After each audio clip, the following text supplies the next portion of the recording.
Namaste, my friend. This video is in response to a friend of mine who's undergoing some issue with having broken up recently with a loved one.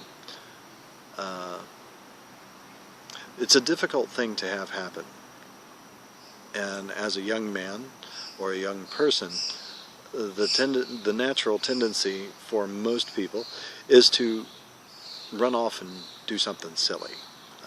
Since one person has denied me, let's go see if I can find one who will accept me, or find several who will accept me.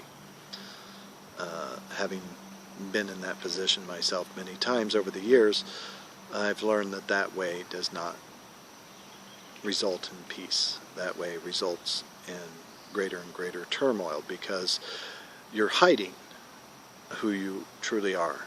You are distracting yourself.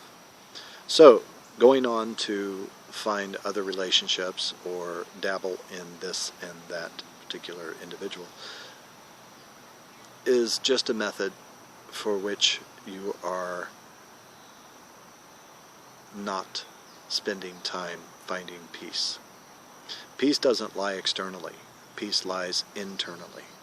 You cannot find peace from anything external. We seek after pleasure, but pleasure in and of itself contains the seed of pain. Why? For numerous reasons. One being, if I am concentrated on pleasure, pleasure can only last for a short time, and then must come the fall back into the real world. And that real world bit is a quote unquote. There is no such thing, at least not that we can grasp with our senses. So, how do we get to a sense of calm and a sense of peace? Well, it's definitely not from jumping bed to bed to bed to bed.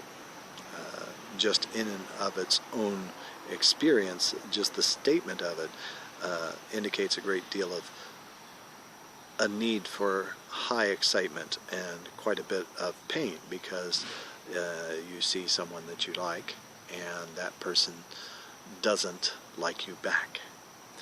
And so what happens is a lessening of our own self-esteem.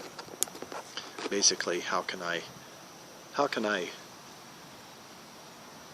experience myself in a respectful way if those around me are not respecting me, and if I am not respecting them? So, the sexual drive, or the desire to run out and become sexual with a bunch of different people, that's just a hiding technique. It's a way of keeping oneself from experiencing life. And it keeps you from looking within and finding out, wait a minute, who am I? Along with this video, I'm uploading a couple of others, which I highly recommend that you watch, having to do with who do you think you are? Until you find who you truly are, who is it, what is it that is aware of your thoughts? What is it that's aware of your emotions? Until you find that and experience it in the same way that you experience the taste of a strawberry or experience swimming, then you're not going to find what you're looking for in the arms of another human being. You can try all you want, but it's not going to happen. It can become an almost path, meaning to say, this is the path to truth, this is the path of relationship. We all desire truth.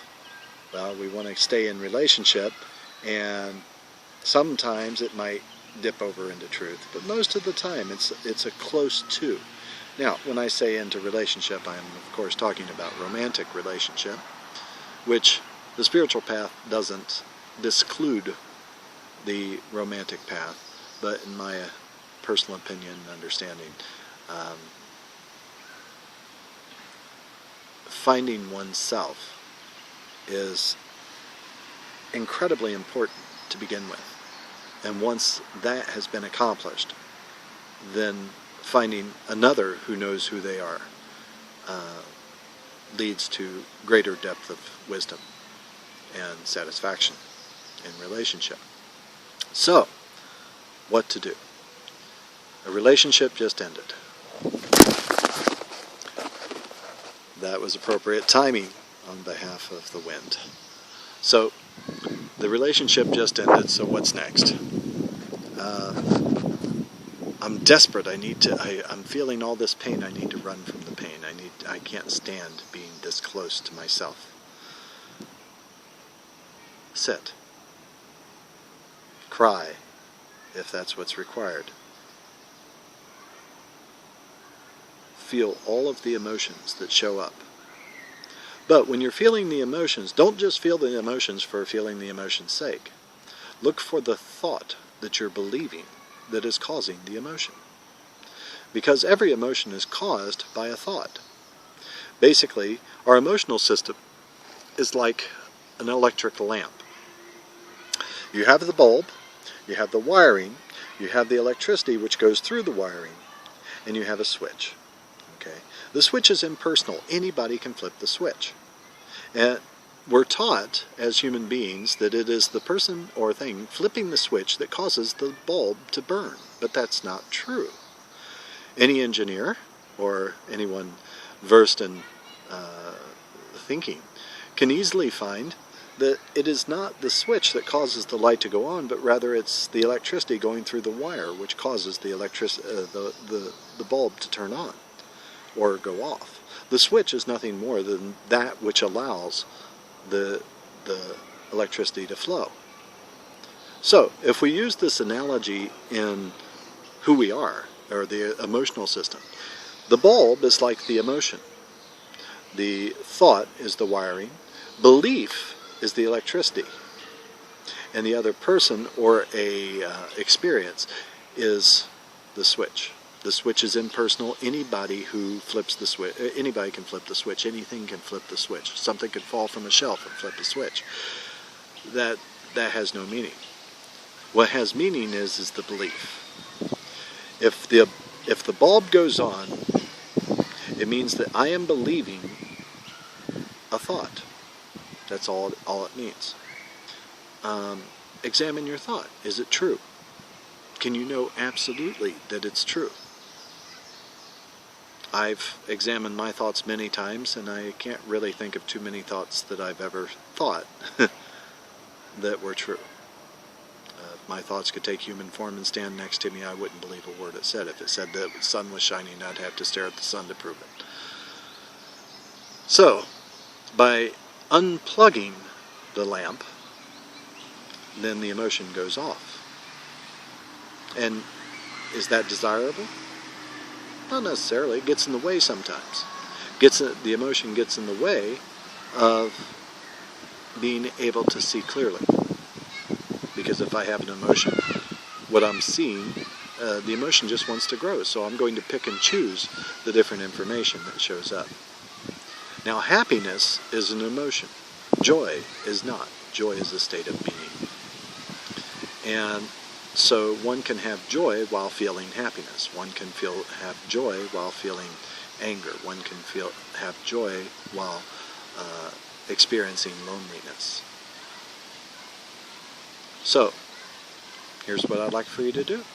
Whenever it gets really, really tough, first thing I want you to do is I want you to take your right hand. I'm having to squeeze in here in order to be able to put this on the video. Take your right hand, put it to your side your left hand, put it to the side about equal to your belly button in a line outward, probably about a foot and a half from your body. Take your right hand, put the same, about a foot and a half to the side of your ear. What you're going to do is you're going to inhale. First place all your thoughts in front of your hand in a ball. And as you inhale, draw the ball to the center line of your being. As you exhale, place the ball in front of this hand. As you inhale, bring the ball to the center line of your body, and exhale, bring the ball, as you breathe in again, to the center in front of your heart. So the whole thing would go like,